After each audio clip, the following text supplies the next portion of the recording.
Hello viewers, welcome to my channel Gyan Knowledge Hub.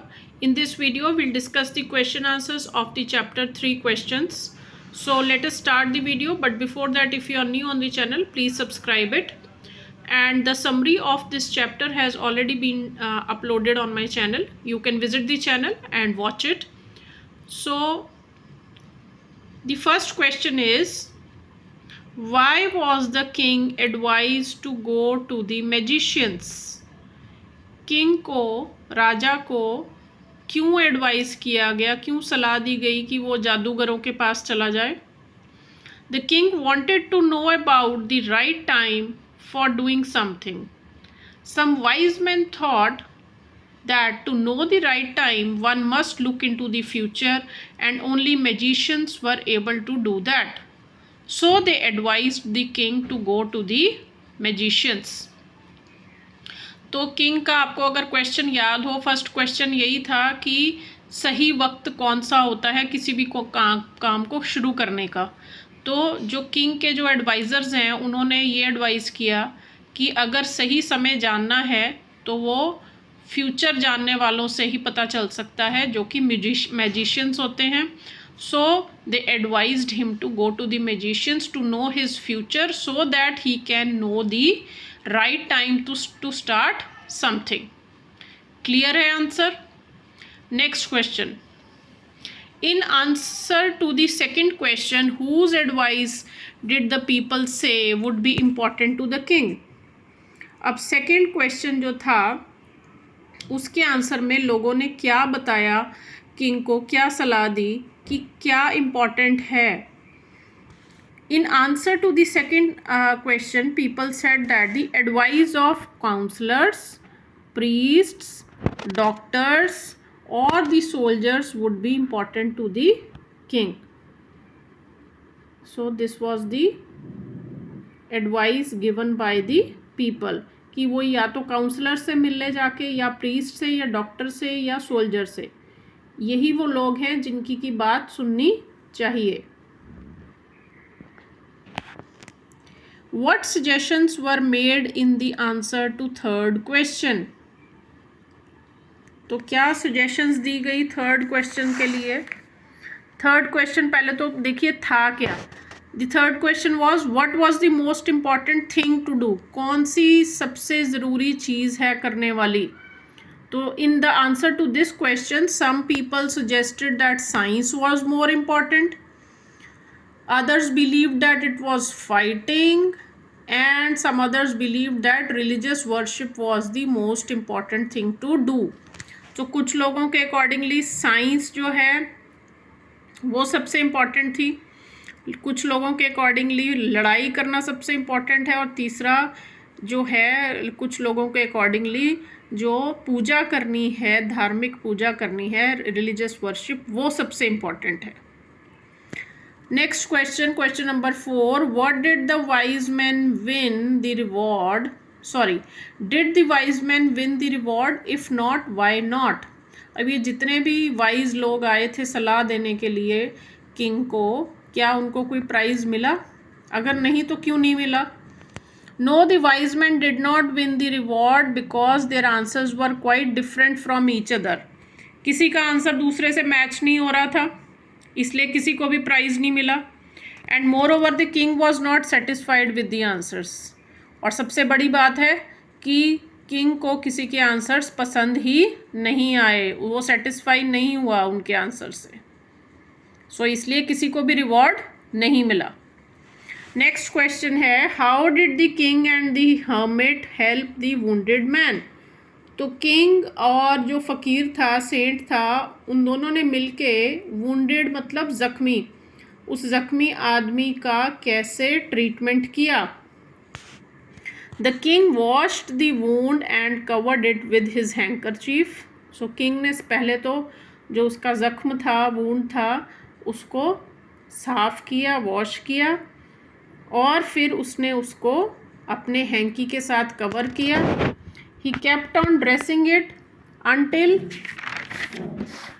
the bleeding stopped. और तब तक उसकी ज़ख्म की वुंड की ड्रेसिंग करता रहा जब तक कि ब्लड निकलना बंद ना हो जाए.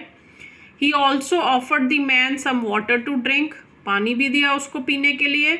The hermit help the king to bring the wounded man inside his hut. और हर्मिट ने कैसे हेल्प किया, उसने अपनी हट में उठाने में मदद की, अपनी हट में उस वुंडेड आदमी को लाने में किंग की हेल्प की। Next, who was the bearded man, वो दाढ़ी वाला आदमी कौन था? The bearded man was the enemy of the king. He wanted to take revenge of his brother's death by killing the king and taking away all his property. So वो दाढ़ी वाला आदमी कौन था? वो राजा का एक दुश्मन था और वो राजा से बदला लेना चाहता था, रिवेंज लेना चाहता था, क्योंकि राजा के आदमियों ने उसको मरवाया, उसके ब्रदर को मरवाया था और उसकी प्रॉपर्टी भी ले ली थी। So he wanted to take the revenge of his brother's death by killing the king and taking away all his property. Clear? Next question, why did he ask for the king's forgiveness? तो जो दाढ़ी वाला आदमी है, bearded man है, उसने माफ़ी क्यों मांगनी चाहिए राजा से? He wanted to kill the king but the king saved his life. वो तो राजा को मारने के लिए आया था, लेकिन राजा ने उसकी जान बचाई। So he wanted to ask for the king's forgiveness. He was very grateful to the king. इसलिए वो माफ़ी मांगना चाहता था किंग से और उसके लिए वो बहुत ही ग्रेटफुल था। He was very thankful to the king. Next, the king forgave the bearded man. What did he do to show his forgiveness? तो किंग ने उसको माफ़ कर दिया था, बियर्डेड मैन को, और उसने कैसे अपनी फॉरगिवनेस एक्सप्रेस की? To show his forgiveness, the king promised the man that he will send his doctor and servants to look after him and also promised to return him all his property. तो king ने उसको माफ़ कर दिया और उसने ये भी कहा कि मैं अपने डॉक्टर और अपने सर्वेंट्स को उसकी देखभाल करने के लिए भेजूंगा, और साथ ही उसने ये भी प्रॉमिस किया कि उसकी सारी प्रॉपर्टी उसे लौटा दी जाएगी।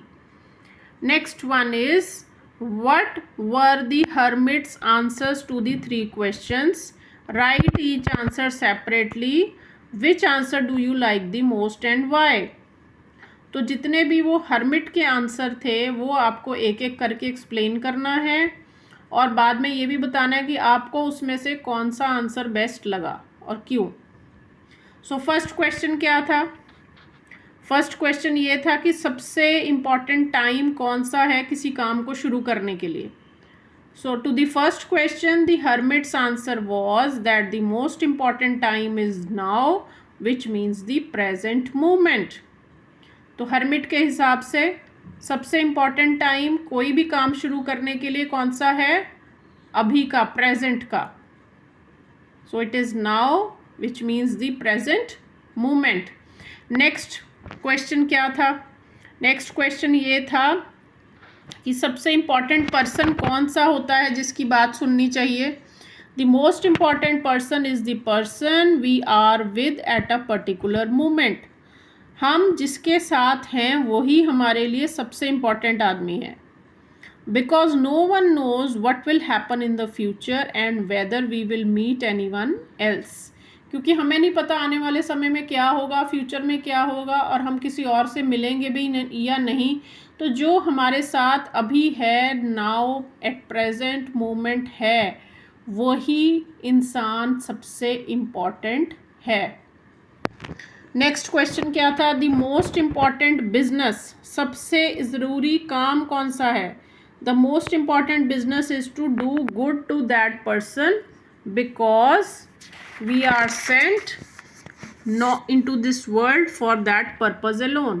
तो सबसे ज़रूरी काम ये है कि जो हमारे साथ है उसके लिए हम अच्छा करें, वही सबसे इम्पॉर्टेंट है। अब हमें इन तीनों में से कौन सा आंसर अच्छा लगा? आप अपने तरफ से भी लिख सकते हो, आप मेरा आंसर भी लिख सकते हो। I like the third answer, मुझे तो सबसे ज़्यादा थर्ड आंसर अच्छा लगा, because helping someone is in need is like serving God. ये ठीक कर लीजिए, यहाँ पे liking नहीं है, like है. I liked the third answer the most because helping someone in need is like serving God. तो जैसे किसी की सेवा करनी या किसी की ज़रूरतमंद की हेल्प करने का मतलब है कि हम भगवान की सेवा कर रहे हैं. Helping others bring a sense of satisfaction and contentment. और दूसरों की हेल्प करने से हमें तसल्ली भी मिलती है और खुशी भी मिलती है. सो इसलिए third answer is the best. So that is all for the question answers children. I hope you find the video useful. अगर अच्छा लगा हो तो लाइक एंड शेयर ज़रूर करें.